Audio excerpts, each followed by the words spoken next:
आप ही कह रहे हैं कि पूरी सृष्टि शिव की रचना है, पूरी सृष्टि के कण कण में वही समाया है और आप शिव को देखना चाहते हैं। भाई साहब, आप में भी तो वही शिव समाया, वही शिव आपके रूप में भी तो धरती पर है। आईना देख लीजिए, शिव दिख जाएंगे।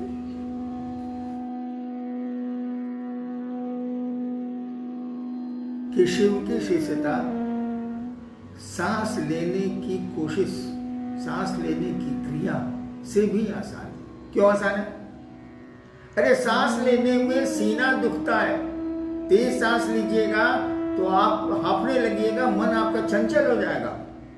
धीरे धीरे सांस लीजिएगा, अगर वायु दूषित है तो फेफड़े में बीमारी आएगी। यानी सांस लेना एक क्रिया है जिसमें आपके हमारे शरीर की ऊर्जा लगती है। शिव शिष्यता में तो शिव को चलाना है, इसमें आपकी हमारी ऊर्जा कहां लग रही है? जब आप कर्ता बनेंगे, जब आप कर्म करेंगे, जब आप शिव शिष्यता में बढ़ेंगे, तब तो आपको कोशिश करनी है। वहां सायास होगा, वहां कोशिशें होंगी, प्रयास होंगे। लेकिन जैसे आप शिव की परिधि में घुसेंगे, जैसे आप गुरु की परिधि में प्रवेश करेंगे, अब तो गुरु को ले चलना है। हम लोग अपने से चलते तो कब का शिव हो गए रहते, पूरी दुनिया ही शिवमय हो गई रहती। शिव ले चलते हैं, आप उनके सानिध्य में बढ़ने की कोशिश करिए। उसके बाद तो थोड़ी कोशिश के बाद आराम ही आराम, आपको कुछ करना ही नहीं। बिल्कुल ये बिल्ली वाली स्थिति है। बिल्ली अपने बच्चे को उठा के चलती है, हम लोग बंदर बने हुए हैं, पकड़े हुए तो गिरते हैं भद से।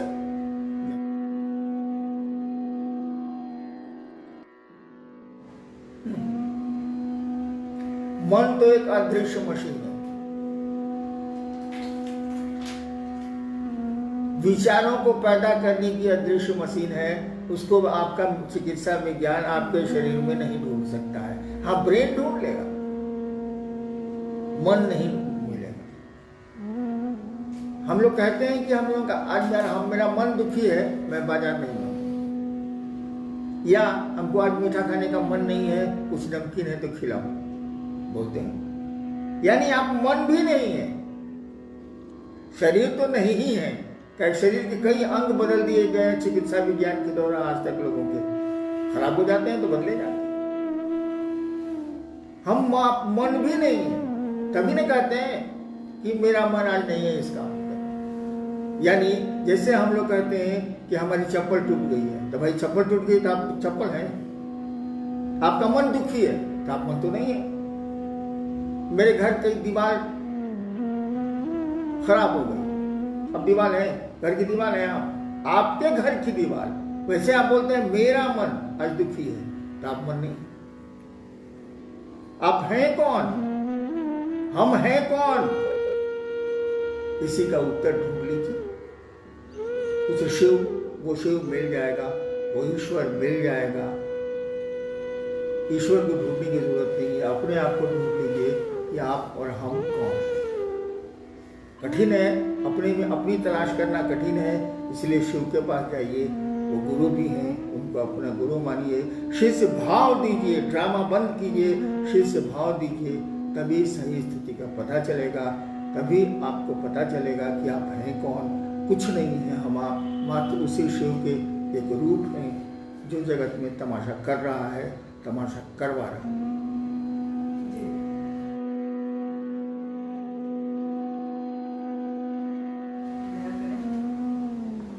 प्राण मंत्र यानी वो आपके जीवन का सब कुछ है। वो जप करता के जीवन का सब कुछ है। कोई भी मंत्र जब निरंतर आपको अपना बनाता जाता है या आप उसको अपना बनाते चले जाते हैं, तो वो परिवर्तित हो जाता है प्राण मंत्र। उसी को कहा जाता है प्राण मंत्र। यानी उसके अलावा किसी मंत्र की कोई कीमत नहीं होती। और वही प्राण मंत्र बाद में सभी मंत्रों का समेकित रूप हो जाता है और जब करता या साधक अपने प्राण मंत्र से ही यथासंभव अपने काम निकाल लेता है, लौकिक हो या परलौकिक। नमः शिवाय तो प्राण मंत्र है ही, क्योंकि मंत्रों का नियम है कि ये देवताओं का नाम है। हर एक देवता का एक नाम होता है जिसको मंत्र कहते हैं। मंत्र की परिभाषा है कि हर एक देवता का ये नाम है जिसका मनन किया जाता है। उसमें शक्ति छिपी होती है। मंत्रों में चैतन्य छिपा होता है। मंत्र तो शब्द है, वर्ण नहीं। मंत्रों में शक्ति छिपी होती है, मंत्रों में चैतन्य छिपा होता है, शब्दों में अर्थ छिपा होता है, चैतन्य छिपा होता है। आप किसी को गाली दे दीजिए, ये तो शब्द है, लेकिन इसके परिणाम बड़े बुरे होंगे। देखिए, उस मंत्र के, उस गाली के चैतन्य को वो आदमी जानता है, इसलिए लाठी लेके आपके ऊपर पड़ गया। अगर मंत्र के चैतन्य को नहीं जानता, मंत्र के अर्थ को नहीं जानता, कोई प्रभाव नहीं पड़ता। ठीक उसी तरह से हर एक मंत्र का एक देवता होता है, देवताओं का नाम है, शक्तियों का नाम है, और उल्टा हर एक नाम का एक देवता, हर एक नाम का एक देवता होता है, हर एक देवता का एक नाम होता है। मंत्र देवताओं के नाम है, उनके बीच में, उनके स्वरूप में शक्ति छिपी होती है, चैतन्य छिपा होता है, अर्थ छिपा होता है। कोई भी मंत्र जो आपको बहुत ऊपर खींचता है, जितनी उसकी सीमा, उस देवता की सीमा, मंत्र उतने ही दूर तक ले जा सकते हैं जितनी दूर तक उस देवता के मंत्र के देवता की सीमा है, उसके ऊपर नहीं ले जा सकते। नमः शिवाय तो शिव का मंत्र, वो तो महेश्वर है, ईश्वर है। तो हमने कहा कि नमः शिवाय प्राण मंत्र है, ये आपको शिव तक ले जाता है। ये शिव का मंत्र है, शिव से जुड़ा हुआ है। तो शिव से जुड़ा हुआ है, यानी सबसे बड़ी सत्ता से जुड़ा हुआ है, तो मंत्र तो बड़ा होगा ही, महामंत्र होगा ही, मंत्रों का राजा होगा ही। और इसी को प्राण मंत्र भी बनाना चाहिए, क्योंकि शास्त्र बहुत पहले से कह रहे हैं कि नमः शिवाय प्राण मंत्र है।